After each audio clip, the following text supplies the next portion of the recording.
મિત્રો, ઇલેક્ટ્રિક વાહનોની ખરીદી કરનારા લોકો માટે એક મોટા અને ફાયદાકારક સમાચાર સામે આવ્યા છે.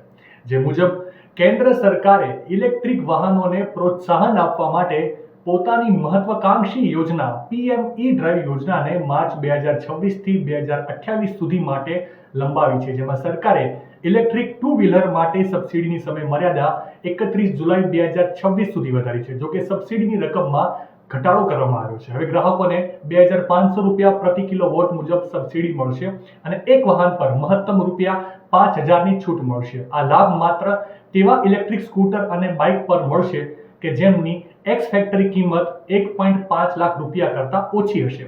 ઇલેક્ટ્રિક થ્રી વ્હીલર માટે સરકારે વધુ રાહત આપી છે. ઈ રિક્ષા અને ઈ કાર્ટ માટે સબસિડી 31 માર્ચ 2028 સુધી ઉપલબ્ધ રહેશે. અહીં પણ ₹2,500 પ્રતિ કિલોવોટ પ્રમાણે સબસિડી મળશે અને મહત્તમ ₹12,500ની છૂટ મળશે. આ માટે વાહનની એક્સ ફેક્ટરી કિંમત ₹2.5 લાખ સુધી મર્યાદિત રાખવામાં આવી છે.